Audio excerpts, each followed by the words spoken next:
সলোমনে সকলো উপায় অৱলম্বন কৰি চাই তাৰ পৰা কিবা শিকিব পাৰিলে নে নোৱাৰিলে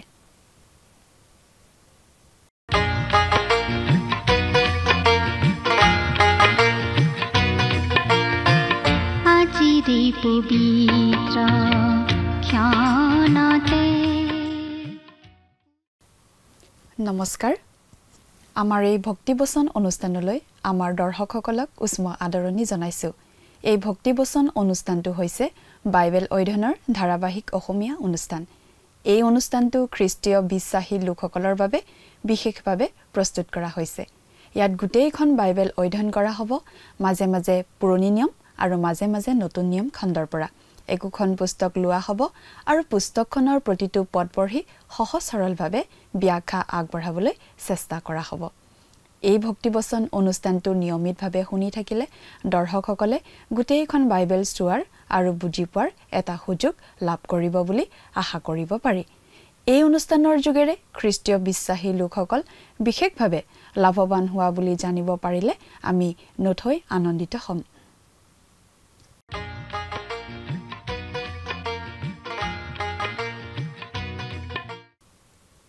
প্ৰিয় দৰ্শক আমাৰ আগৰটো অনুষ্ঠান যদি আপুনি চাইছিল তেনেহলে আপোনাৰ নিশ্চয় মনত আছে যে আগৰটো অনুষ্ঠানত বাইবেলৰ পুৰণি নিয়ম খণ্ডৰ উপদেশক নামৰ পুস্তকখনৰ 10 নম্বৰ অধ্যায়ৰ ভিত্তিত আগবঢ়োৱা আলোচনা শুনিবলৈ পাইছিলো আজিৰ অনুষ্ঠানত এই উপদেশক নামৰ পুস্তকৰ 11 নম্বৰ অধ্যায়ৰ 1 নম্বৰ পদৰ পৰা 12 নম্বৰ অধ্যায়ৰ 4 নম্বৰ পদলৈকে পঢ়ি তাৰ ভিত্তিত আগবঢ়োৱা আলোচনা আমি শুনিবলৈ পাম 10 নম্বৰ অধ্যায়ত আমি পাওঁ জীৱনে মানুহলৈ আগবঢ়োৱা অন্যায়ৰ বাবে মানুহে এটা মধ্যম পথ লুৱাই ভাল বুলি কোৱা কথা সামান্য এটা ভুলে মানুহৰ জীৱনলৈ অভিশাপ নমাই আনিব পাৰে মাত্ৰ এটা ভুলে গোটেই জীৱনটোৱে সলনি কৰি দিব পাৰে মাত্ৰ এটা মৰা মাখিয়ে এটা পাত্ৰত থকা সুগন্ধি দ্ৰব্যখিনি নষ্ট কৰি পেলোৱাৰ নিচিনাকৈ এগৰাকী মাতৃয়ে 21 বছৰ কষ্ট কৰি নিজৰ সন্তানক জ্ঞানী ৰূপে গঢ়ি তোলে আৰু এগৰাকী ছোৱালীয়ে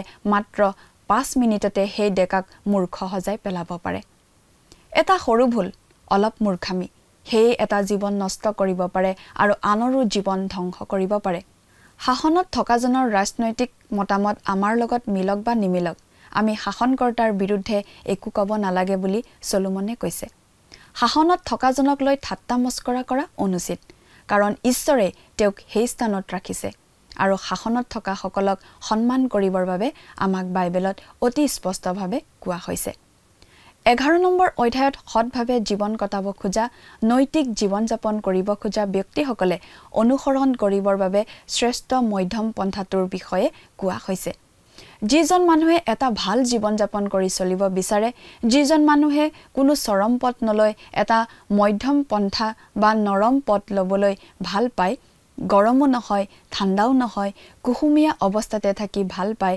সোফালেও নহয় বাওফালেও নহয় পুনে পুনে মাছ বাটেৰে গৈ থাকিব বিচাৰে তেনেকুৱা মানুহৰ আগত সলোমনে শ্ৰেষ্ঠ পথটো ৰাখিছে কথাবোৰ অধিক বহলাই জানিবৰ বাবে আহকচোন এতিয়া আমি মূল আলোচনাটোৰ মাজলৈ আগবাঢ়ি যাওঁ আমাৰ মহান ত্ৰাণকৰ্তা প্ৰভু যীশু খ্ৰীষ্টৰ নামত নমস্কাৰ প্ৰিয় শ্ৰোতা আপুনি আমাৰ এই ভক্তিবচন অনুষ্ঠানটো যদি নিয়মিতভাৱে শুনি আছে তেনেহলে আপুনি নিশ্চয় জানে যে আমি আজি ভালেমান দিন ধৰি বাইবেলৰ পুৰণি নিয়ম খণ্ডৰ উপদেশক নামৰ পুস্তকখন অধ্যয়ন কৰি আছিলোঁ আৰু ইতিমধ্যে আমি ভালেখিনি দূৰ আগুৱাই আহিলোঁ যদিহে আপুনি যোৱা অনুষ্ঠানটো শুনিছিল তেনেহলে আপোনাৰ নিশ্চয় মনত আছে যে যোৱা অনুষ্ঠানত আমি এই উপদেশক পুস্তকখনৰ 10 নম্বৰ অধ্যায়লৈকে আমাৰ অধ্যয়ন আগবঢ়াই নিছিলোঁ গতিকে আজিৰ অনুষ্ঠানত আমি উপদেশক পুস্তকৰ 11 নম্বৰ অধ্যায়ৰ পৰা আমাৰ আলোচনা আৰম্ভ কৰিব খুজিছোঁ প্ৰিয় শ্ৰোতা এই উপদেশক পুস্তকখনৰ 11 নম্বৰ অধ্যায়ত আমি পাওঁ সেইবিলাক বিষয় বা কথা যিবিলাক বিষয় আৰু কথা নৈতিক চৰিত্ৰ বজাই ৰাখিব বিচৰা জীৱনত সৎ কৰ্ম কৰি চলিব খোজা আৰু সোঁৱে বা বাৱে নুঘূৰি ঠিক বাটে পোন বাটে আগবাঢ়ি থাকিব খোজা লোকসকলৰ বাবে বৰ লাভজনক এতিয়া আমি বাইবেলৰ পৰা পাঠ কৰি দিব খুজিছোঁ 11 নম্বৰ অধ্যায়ৰ 1 নম্বৰ পদ পাঠ কৰি দিম। আপোনাৰ লগত যদি বাইবেল আছে অনুগ্ৰহ কৰি চাই যাব, যদিহে বাইবেল নাই মন দি শুনিব। ইয়াত এনেদৰে লিখা আছে, তোমাৰ আহাৰ পানীৰ ওপৰত পেলাই দিয়া, কিয়নো অনেক দিনৰ পাছত তাক আকৌ পাবা। কেনেকুৱা কথা কৈছে নহয়নে বাৰু? আমাৰ এনেকুৱা লাগে। ইয়াৰ মানেটো হৈছে যে সৎকৰ্ম কৰিবলৈ ভয় আমি কৰা উচিত নহয়। সৎকৰ্ম কৰিবলৈ ভয় নকৰিবা। হয়, সেই সৎকৰ্মৰ পুৰস্কাৰ লাভ কৰাতেই যথেষ্ট পলম হয়তো হ'ব পাৰে, কিন্তু তথাপি সৎকৰ্ম কৰিবলৈ আমি ইতস্তত কৰিব নালাগে। সেই কথাটোকে আচলতে ইয়াত বুজোৱা হৈছে। 2 নম্বৰ পদ, 7 জনক এনেকি 8 জনক ভাগ বাটি দিবা, কিয়নো পৃথিৱীত কি কি আপদ ঘটিব তাক তুমি নাজানা। পৃথিৱীত যেতিয়া আপুনি সৎকৰ্ম কৰিছে, তেতিয়া আপুনি মনত ৰাখিব যেন আপুনি এজনতকৈ অধিক লোকক সহায় কৰে। কাৰণ কেতিয়াবা আপুনিও কিবা বিপদত পৰিব পাৰে, আৰু তেতিয়া আপোনাৰ পৰা সহায় লাভ কৰা অনেক লোকে আপোনাকো সহায় কৰিবলৈ আগবাঢ়ি আহিব পাৰে। এনেধৰণৰ কথাৰ সম্পৰ্কত প্ৰভু যীশুৱে এটা উদাহৰণ দি এনেদৰে কৈছিল যে এজন এনে ঘৰগিৰি বাপ পোৱা অবিশ্বাসী আৰু দুষ্ট লোকে মহাজনৰ পৰা ধাৰে লোৱা টকাখিনি কমাই কমাই লোৱা দেখুৱাই ধৰুৱা মানুহকেইজনক নিজৰ বন্ধু কৰি লৈছিল, যাতে মহাজনে গম পায় তেওঁক খেদি পঠিয়ালে তেওঁ বন্ধুকেইজনৰ গুৰিলৈ গৈ সহায় আদায় কৰিব পাৰে। এই উদাহৰণটো আমি পঢ়িবলৈ পাওঁ লোকে লিখা শুভবাৰ্তা 16 নম্বৰ অধ্যায়ত। এতিয়া 3 নম্বৰ পদটো পঢ়ি দিম। ইয়াত এনেদৰে লিখা আছে, মেঘবোৰ বৃষ্টিৰে পৰিপূৰ্ণ হ'লে সেইবোৰে পৃথিৱীত বৰষুণ বৰষায়, আৰু গছ দক্ষিণ বা উত্তৰ ফালে পৰিলে যি ঠাইত পৰে সেই ঠাইতে থাকে। বৰষুণ অহাৰ লক্ষণ দেখিলে লগত ছাতি এখন লোৱাটো প্ৰয়োজন। অৰ্থাৎ কিবা বিপদ আহিবলগীয়া থাকিলে তাৰ বাবে আমি নিজক সাজু কৰিব লাগে। এইটোৱে আচলতে ইয়াৰ অৰ্থ। যি মেঘত বৰষুণ ভৰি থাকে সেই বৰষুণ মাটিৰ পৃথিৱীতেহে পৰে। মাটিৰ পৃথিৱীত বৰষুণখিনি পৰিলে তাত আহ যাহ কৰা মানুহবিলাকৰ ওপৰতেই সেই বৰষুণজাক পৰে। সেয়ে বৰষুণ ভৰা ডাৱৰবোৰ দৌৰা ফিৰা কৰা দেখিলে হাতত ছাতি এখন লৈ যোৱা ভাল। সেইটোৱে বুদ্ধিমানৰ কাম। বা আন কথাত লক্ষণ অধ্যয়ন কৰি তাৰ সৈতে মুখামুখি হ'বলৈ আমি প্ৰস্তুত হ'ব জানিব লাগে।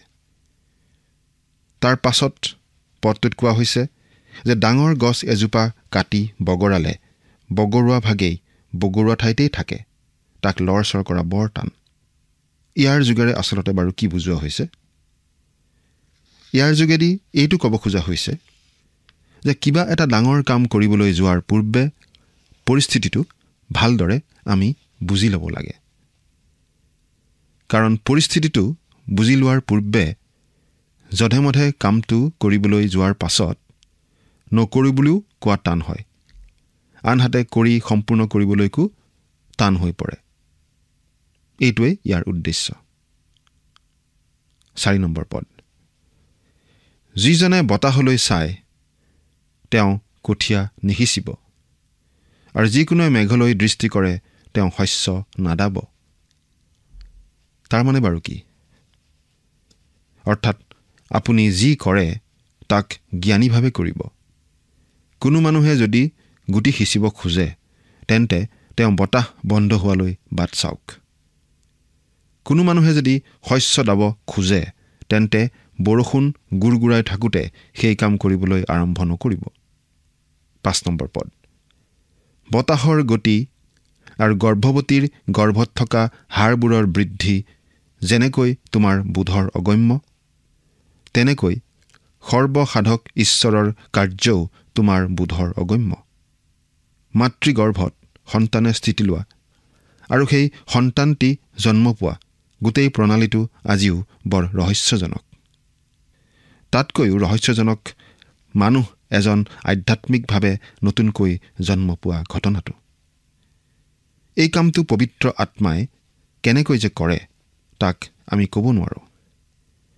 প্ৰভু যীশুৱে তাকেই কৈছে। তেওঁ এই বুলি কৈছিল, বায়ুৱে যে দিশলৈ ইচ্ছা কৰে সেই দিশলৈ বয় আৰু তুমি তাৰ শব্দ শুনিবলৈ পোৱা, কিন্তু সি ক'ৰ পৰা আহে কলৈ যায় তাক তুমি নাজানা।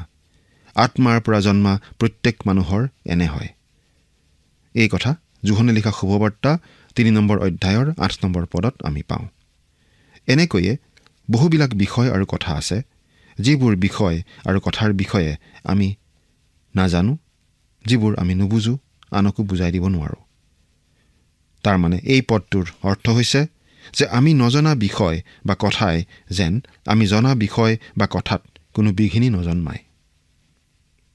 উদাহৰণস্বৰূপে চাওকচোন যে যিকোনো মানুহ এজনেই চকী এখনত বহিব জানে, কিন্তু সেই চকীখনৰ বিষয়ে সকলো কথা তাৰ ওপৰত বহা মানুহজনে নাজানে।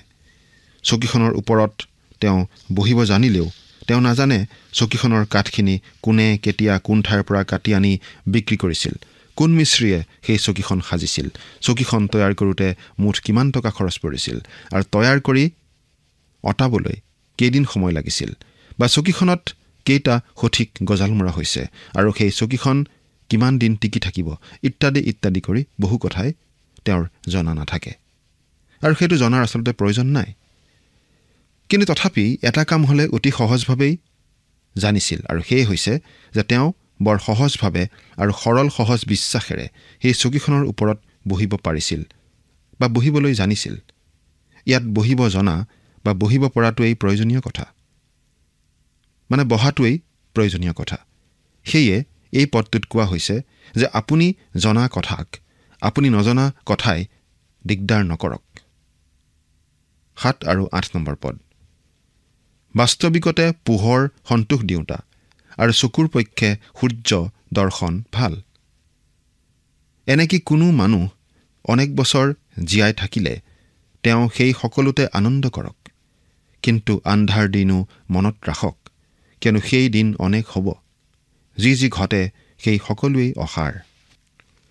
বহু বছৰ জীয়াই থকাটো দেখাত সন্তোষদায়ক যেন দেখি, কিন্তু বৃদ্ধ বয়সৰ যিবোৰ দুখ কষ্ট সেইবোৰো চিন্তা কৰিবলগীয়া কথা। হাত মূৰ কপা, ভৰি থৰক বৰক হোৱা বয়সলৈ জীয়াই থাকিলে জীয়াই থকাজনৰো কষ্ট আৰু ঘৰৰ মানুহখিনিৰো যথেষ্ট কষ্ট। সেয়েহে উপদেশকে এই বুলি কৈছে যে কোনোবাই যদি দীঘল বয়সৰ কাৰণে আনন্দ কৰে কৰক, কিন্তু সেই বয়সৰ আন্ধাৰ দিনো মনত ৰাখক। সেয়েহে প্ৰিয় শ্ৰোতা, আপোনালোকৰ এই অযোগ্য দাসৰ প্ৰাৰ্থনা এইটোৱেই যেন তেনেকুৱা লাখুটি গুজি ফুৰিবলগীয়া হোৱা বয়সলৈ প্ৰভুৱে মোক নাৰাখে। 9 আৰু 10 নম্বৰ পদ। হে ডেকা, তুমি তোমাৰ যৌৱন অৱস্থাত আনন্দ কৰা আৰু ডেকা কালত তোমাৰ মনে তোমাক হৰ্ষিত কৰক, আৰু তুমি তোমাৰ হৃদয়ৰ পথত আৰু নিজ চকুৰ দৃষ্টিত চলি থাকা। কিন্তু তুমি জানিবা যে ঈশ্বৰে এই সকলোৰ নিমিত্তে তোমাক বিচাৰৰ ঠাইলৈ আনিব। এই হেতুকে তোমাৰ মনৰ পৰা বেজাৰ দূৰ কৰা আৰু গাৰ পৰা দুখ গুচোৱা, কিয়নো যৌৱন আৰু ডেকাকাল ভাৱস্বৰূপ। এই কথাখিনি যুৱক যুৱতীসকলক উদ্দেশ্য কৰি বিশেষভাৱে কোৱা হৈছে। প্ৰিয় যুৱক যুৱতী শ্ৰোতাবৃন্দ, মনত ৰাখিব যে আপোনালোকে আপোনালোকৰ এই যৌৱন জীৱনতেই আপোনালোকৰ পাৰ্থিৱ আৰু আধ্যাত্মিক প্ৰয়োজনীয়তাৰ সকলো সিদ্ধান্ত উচিত ধৰণে লোৱাৰ উত্তম সময়। জাগতিকভাৱে পঢ়া শুনা কৰা, সংস্থাপনৰ ব্যৱস্থা কৰি লোৱা, ঘৰ সংসাৰ পতা আদিকে কৰি সকলো দিশত আপুনি সুন্দৰ আৰু সজাগ সিদ্ধান্ত লোৱাৰ সময় এতিয়াই। সময় পাৰ হৈ যোৱাৰ পাছত আপুনি শেষত অনুশোচনা কৰিও একো শুভ ফল নাপাব। আধ্যাত্মিক দিশতো প্ৰভুৰ বাবে সিদ্ধান্ত লোৱাৰ এইটোৱেই আটাইতকৈ সুন্দৰ সময়। মনত ৰাখিব যে ডেকাকালত লোৱা ভুল সিদ্ধান্তৰ কাৰণেই আজি বহুতো লোকে তেওঁলোকৰ জীৱন অবাবতেই কটাইছে। আপুনি যদি এই বয়সতেই ঠিক সিদ্ধান্ত ল'ব নোৱাৰে, তেন্তে জানিব যে বহু সম্ভাৱনীয়তাৰে ভৰা আপোনাৰ যৌৱন জীৱন আপুনি এটা মস্ত শূন্যত পৰিণত কৰিছে। আপোনাৰ জীৱনটো ঈশ্বৰৰ উপহাৰ। ঈশ্বৰে বিচাৰে যেন সেই জীৱন আপুনি যাপন কৰে তেওঁৰ গৌৰৱৰ কাৰণে, কাৰণ মানুহৰ জীৱনৰ সেইটোৱেই একমাত্ৰ মুখ্য উদ্দেশ্য। প্ৰিয় শ্ৰোতা, আমি 11 নম্বৰ অধ্যায়টোৰ এই শেষৰ কথাখিনি এনেধৰণেও আলোচনা কৰিব পাৰোঁ যে যুৱক যুৱতীসকলে এইটো মনত ৰখা উচিত যে তেওঁলোকৰ যৌৱন অৱস্থা ক্ষণস্থায়ী, ভাৱস্বৰূপ এই আছে এই নাই। গতিকে সময় থাকোঁতেই এই যৌৱন কালটোৰ সৎব্যৱহাৰ কৰিব লাগে। কিন্তু যৌৱন কালটোত যেতিয়া আমি আনন্দ কৰোঁ, জীৱন উপভোগ কৰোঁ, তেতিয়া আমি মনত ৰাখিব লাগে যে আমি যি কামেই নকৰোঁ কিয় সেই সকলো কামৰ বাবে ঈশ্বৰে এদিন আমাৰ বিচাৰ কৰিব। সেইবাবে আমি ঈশ্বৰত ভৰসা ৰাখি, ঈশ্বৰত বিশ্বাস কৰি, তেওঁৰ ইচ্ছা পালন কৰিহে যৌৱন কালটো উপভোগ কৰিব লাগে। ঈশ্বৰৰ ইচ্ছাত থাকি যৌৱন উপভোগ কৰাত কোনো বাধা নাই। এই কথাটোহে ইয়াত বিশেষভাৱে আচলতে বুজোৱা হৈছে। এতিয়া আমি 11 নম্বৰ অধ্যায় এৰি 12 নম্বৰ অধ্যায়ৰ অধ্যয়নলৈ যাওঁ হওক। আমি ইয়াৰ আগৰ অধ্যয়নসমূহত দেখা পাই আহিলোঁ যে ৰজা চলোমনে জীৱনৰ সন্তুষ্টিকৰণ আৰু শান্তিৰ বাবে কেনেকৈ ঈশ্বৰক বাদ দি 9-10টামান ডাঙৰ ডাঙৰ গভীৰ গভীৰ বিষয় পৰীক্ষা কৰি চাইছিল। কিন্তু তেওঁ জীৱনৰ সন্তুষ্টি বা জীৱনৰ অৰ্থ বিচাৰি পোৱা নাছিল। প্ৰকৃতি, বিজ্ঞান, জ্ঞান, দৰ্শনবিদ্যা, লাহবিলাহ, প্ৰাচুৰ্যতা, মুকলিমূৰীয়া জীৱন, ধৰ্ম ব্যৱস্থা, টকা পইচা, ধন সম্পত্তি, নৈতিকভাৱে যাপন কৰা জীৱন আদি কৰি এই আটাইবিলাকৰ মাজেৰে তেওঁ জীৱনৰ সন্তুষ্টিৰ অনুসন্ধান কৰি চাইছিল। কিন্তু এই বিভিন্ন ব্যৱস্থাবিলাকৰ কোনোটোৱেই তেওঁৰ জীৱনত সন্তুষ্টিৰ সন্ধান দিব নোৱাৰিলে। তেওঁ সুখ বিচাৰি নাপালে। তেওঁৰ আত্মাৰ ক্ষুধা, অন্তৰৰ হাবিয়াস পূৰ নহ'ল। আৰু প্ৰতিটো অনুসন্ধানৰ পাছতেই তেওঁ ঘোষণা কৰিছে অসাৰৰ অসাৰ, সকলোৱেই অসাৰ বুলি। 11 নম্বৰ অধ্যায়লৈকে এই সকলো অনুসন্ধান চলোৱাৰ পাছত আৰু সূৰ্যৰ তলত সকলোকে অসাৰ দেখাৰ পাছত তেওঁ 12 নম্বৰ অধ্যায়ত এটা সিদ্ধান্তলৈ আহিছে। এই সকলো অভিজ্ঞতাৰ ভিত্তিত লোৱা তেওঁৰ আচল সিদ্ধান্ত। এই অধ্যায়টোত তেওঁ যুৱক যুৱতীসকলক এটা সৰ্বোত্তম সিদ্ধান্ত এই বয়সতেই ল'বলৈ কৈ কিয় এই বয়সতেই সেই সিদ্ধান্ত লোৱা প্ৰয়োজন তাৰ ব্যাখ্যা কৰিবলৈ গৈ বৃদ্ধ মানুহৰ অৱস্থাৰ ক্ষেত্ৰত বৰ কাব্যিক বৰ্ণনা এটা দাঙি ধৰিছে। কিন্তু এই বৃদ্ধকালৰ অচল অৱস্থাৰ বৰ্ণনা বৃদ্ধ লোকসকলক শিক্ষা দিবলৈ নহয়, বৰং যুৱক যুৱতীসকলক শিক্ষা দিবলৈহে এনে কাব্যিক অথচ অতি সত্যভাৱে দাঙি ধৰা হৈছে। এতিয়া আমি 12 নম্বৰ অধ্যায়ৰ 1 নম্বৰ পদটো পঢ়ি দিছোঁ। যি দুখৰ দিন আৰু বছৰ কেইটাৰ বিষয়ে তুমি ক'বা, এইবোৰত মোৰ সন্তোষ নাই। ৰজা চলোমনে বৃদ্ধকালৰ বৰ্ণনা এইদৰেই আৰম্ভণ কৰিছে। বৃদ্ধকালত দিনবোৰ দুখৰ আৰু বছৰবোৰ কষ্টকৰ হৈ আহিব। জীয়াই থকাটো সন্তোষজনক হৈ নৰয়। আগৰ সুখ সম্ভোগবিলাকো আৰু বৃদ্ধ অৱস্থাত তেনেকুৱা লোভনীয় হৈ নাথাকে, সন্তোষজনক হৈ নাথাকে। 2 নম্বৰ পদ। যি কালত ঘৰ ৰখীয়াবিলাক কঁপিব, বলৱন্ত মানুহবিলাক দোঁ খাব, জাত পিহা তিৰোতাবোৰ তাকৰ হোৱাত পিহিবলৈ এৰিব, খিৰিকী দুৱাৰেদি চাওঁতাবিলাক অন্ধকাৰময় হ'ব। এগৰাকী বৃদ্ধ ব্যক্তিৰ ক্ষেত্ৰত কি যে কাব্যিক বৰ্ণনা এয়া নহয়নে বাৰু প্ৰিয় শ্ৰোতা? এয়া বৃদ্ধ মানুহৰ শাৰীৰিক অৱস্থাৰ বৰ্ণনা। বৃদ্ধ মানুহৰ শৰীৰৰ এই ঘৰ ৰখীয়াবিলাকনো কোন? এই ঘৰ ৰখীয়াবিলাক মানে হৈছে বৃদ্ধ মানুহজনৰ ভৰি দুখন। হয়, বৃদ্ধ মানুহৰ ভৰি দুখন থৰক বৰক হয়, সমান মাটিতেই উজুতি খায়। কিছুমান বৃদ্ধ লোক আছে যিসকলে বৃদ্ধ নোহোৱাৰ নাটক কৰিব খোজে, কিন্তু তেওঁলোকে নাটক কৰিলেও তেওঁলোকৰ ভৰি দুখনে সহযোগ নকৰে। এজন বাইবেল শিক্ষকে এনেদৰে নিজৰ অভিজ্ঞতাৰ কথা কৈছিল। আপোনালোকৰ এই অযোগ্য দাসো এতিয়া বৃদ্ধ দাস। অলপতে মোৰ ভাগিনী ছোৱালী এজনীৰে সৈতে মানুহ এঘৰলৈ গৈছিলোঁ। কিছু চুটি বাটেৰে যাবলৈ হ'লে পাহাৰীয়া বাটটোৰে যাব লাগে আৰু এটা পাথৰময় গৰা বগাই নামি যাব লাগে। ছোৱালী মানুহ হ'লেও শৰীৰৰ ভাৰসাম্য ঠিক থকা, ভৰিত বল থকা, জঁপিয়াব পৰা সামৰ্থ্য থকা ভাগিনী ছোৱালীজনীয়ে এই কাংগাৰুৰ জাপ দি দ গৰাটোৰ তললৈ নামি গৈছিল। কিন্তু এই বৃদ্ধই কি কৰিছিল জানেনে? ইয়াত ধৰি তাত ধৰি চুচৰি নামিবলৈ বহুপৰ চেষ্টা কৰিছোঁ। আঁঠু দুটা থৰক বৰকৈ কঁপিছে। সঁচাকৈ সৰ্বশৰীৰ জোকাৰ খাই যোৱাকৈ কঁপিছে। পাছত দেখিলোঁ কঁপি তললৈ চুচৰি পৰিছোঁগৈ। অলপ দুখ পালোঁ যদিও একো বিশেষ ক্ষতি নহ'ল।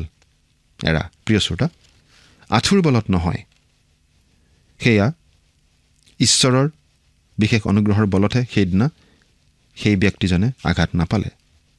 তাৰ পাছত বৃদ্ধ মানুহজনৰ শাৰীৰিক অৱস্থাৰ বৰ্ণনা দি উপদেশকে ইয়াত কৈছে যে বলৱন্ত মানুহবিলাক দোঁ খাব।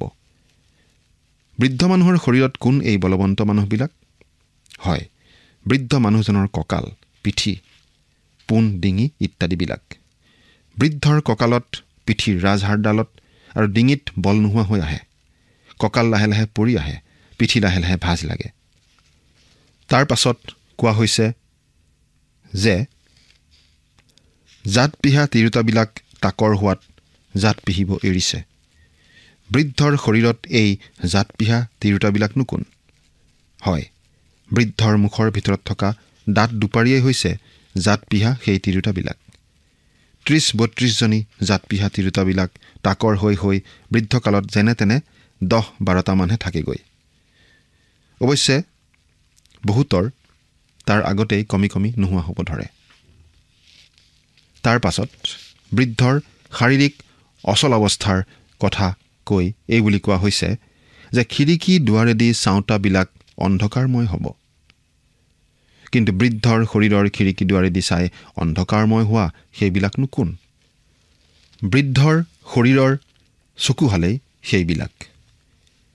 বৃদ্ধকালত চকুৰে আৰু ভালদৰে মনিব নোৱাৰা হয়। এই বৃদ্ধয়ো সেই কথা বৰ উপলব্ধি কৰিছোঁ বুলি এজন লোকে মন্তব্য দিছিল।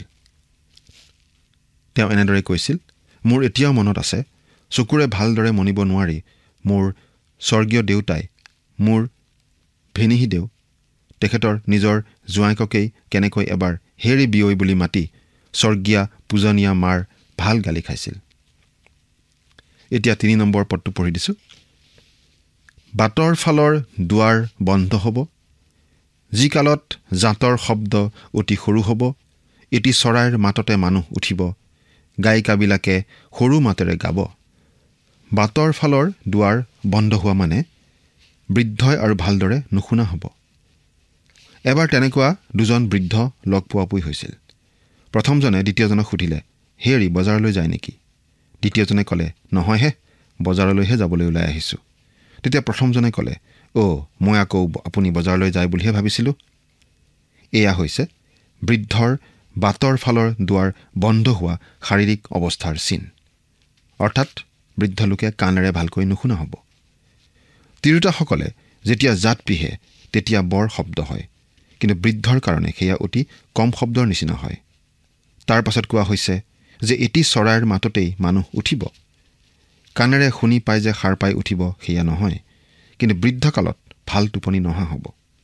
অনবৰতেই অতিপাতভাৱে সজাগ সচেতন হৈ থকাৰ ফলতেই এই অৱস্থা হয়। কোনো শব্দ নহ'লেও কিবা শব্দ হোৱা বুলি বৃদ্ধই ভাবে।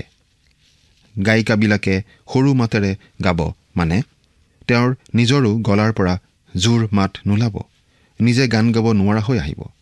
তেওঁ গীতেৰে প্ৰভুৰ প্ৰশংসা কৰাৰ পৰিৱৰ্তে মনেৰে, প্ৰাণেৰে, হৃদয়েহেৰেহে প্ৰভুৰ প্ৰশংসা কৰিবলগীয়া হ'ব। 4 নম্বৰ পদ। যি কালত ওখ ঠাই পালেই মানুহে ভয় খাব, বাটত নানা ত্ৰাসজনক বস্তু পাব, বাদাম গছ ফুলিব, ফৰিঙেই ভাৰ যেন বোধ হ'ব, আৰু অবিয়নো গছৰ গুটি গুণ নধৰিব, কিয়নো মানুহ তেওঁৰ অনন্ত ঘৰলৈ যাব লগা হয়, আৰু বিলাপ কৰোঁতাবিলাক বাটত ফুৰে। বৃদ্ধ বয়সত আক্ষৰিক অৰ্থতেই ওখ ঠাইবোৰ ভয়ৰ ঠাই। ভৰি কপে, মূৰ ঘূৰাই, আৰু সেইদৰে তেওঁলোক পৰি বহু সময়ত হাত ভৰি ভাঙে। কষ্টৰ ওপৰতেই কষ্ট পায়। বাটৰ সৰু সৰু খাল, নলা, গৰু, মহ, কুকুৰ, সাপ, বেংবোৰেই তেওঁলোকৰ ভয়ৰ কাৰণ হৈ পৰে। বাদাম গছ যেতিয়া ফুলে তেতিয়া বাদাম বাগান দৰা বগা দেখা যায়।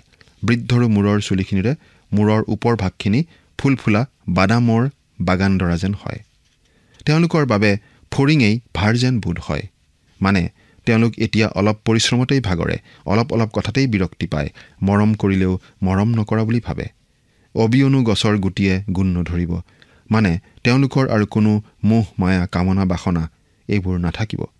কাৰণ তেওঁলোক অনন্ত কালৰ ফালে তেতিয়া ধাৱমান হয়। নিষ্ঠুৰ মৃত্যুৱে তেওঁলোকক আঁকোৱালি ধৰিবলৈ দুৱাৰদলিত ৰৈ থাকে। প্ৰিয় শ্ৰোতা, এই বৃদ্ধকালৰ বৰ্ণনা ইয়াত চলোমনে এইকাৰণে দিছে কাৰণ তেনেকুৱা বৃদ্ধকালত মানুহৰ হাবিয়াসবোৰ নোহোৱা হয়, শৰীৰ মন আত্মা সকলো দুৰ্বল হৈ পৰে। তেতিয়া আনকি ঈশ্বৰৰ কথা ভাবিবলৈকো মন নোযোৱাৰ নিচিনা হয়। তেনেকুৱা দিন অহাৰ আগতেই আমি ঈশ্বৰত আমাৰ জীৱন সঁপি দিব লাগে বুলি তেওঁ ইয়াত কৈছে। সেই কাম বাৰু আপুনি কৰিছেনে? ঈশ্বৰে আপোনাক আশীৰ্বাদ কৰক। আমেন।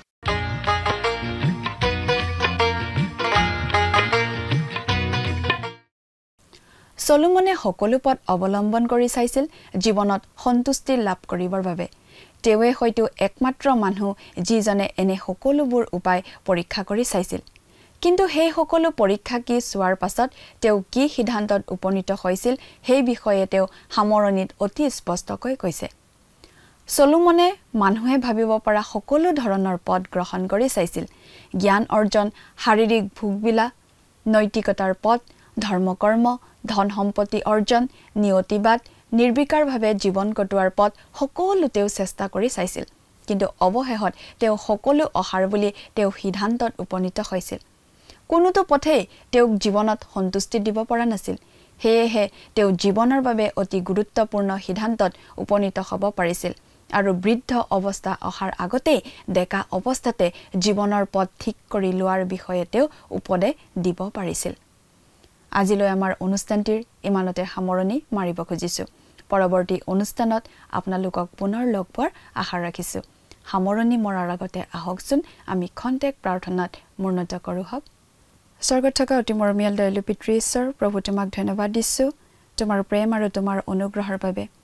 দয়ালু মৰমীয়াল পিতৃ ঈশ্বৰ, তোমাক ধন্যবাদ দিছোঁ তোমাৰ যি পবিত্ৰ বাক্য আমি অধ্যয়ন কৰিব পাৰিলোঁ তাৰ বাবে।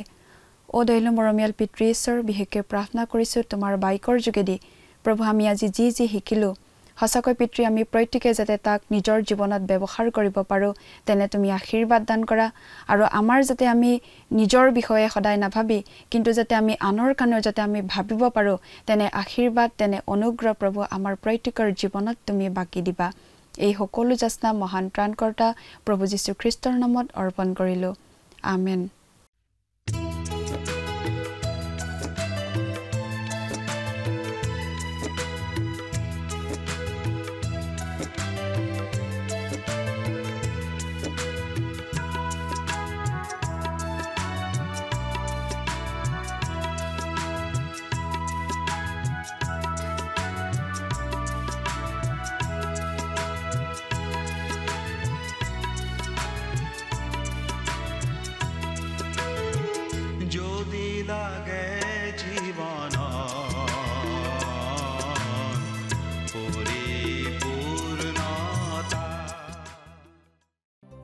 প্ৰিয় শ্ৰোতা দৰ্শক, আশা কৰোঁ ভক্তিবচন অনুষ্ঠানটি উপভোগ কৰি আপোনাৰ নিশ্চয় ভাল লাগিছে। এই বিষয়ে আপোনাৰ মতামত জানিব পাৰিলে আমি নথৈ আনন্দিত হ'ম। আপোনাৰ যদি আমাৰ এই অনুষ্ঠানটি উপভোগ কৰি ভাল লাগিছে তেন্তে অনুগ্ৰহ কৰি আমালৈ এটি মিছ কল দিয়কচোন। আপোনাৰ এটা মিছ কল আমাৰ বাবে অতি মূল্যৱান। প্ৰতিটো মিছ কল দিয়া সকলৰ মাজৰ পৰা এজন বিশেষ দৰ্শকক বাছি লৈ সপ্তাহৰ শেষত পুৰস্কৃতও কৰা হ'ব।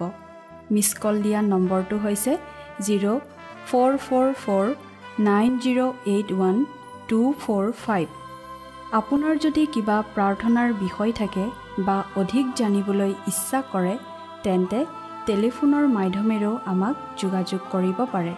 আমাৰ টেলিফোন নম্বৰটো হৈছে 7429840242। আপুনি আমালৈ ইমেইল অথবা পত্ৰ যোগেও যোগাযোগ কৰিব পাৰে। তাৰ বাবে আমাৰ ইমেইল ID আৰু পোষ্টেল এড্ৰেছটো টিভি পৰ্দাত চাই লওকচোন।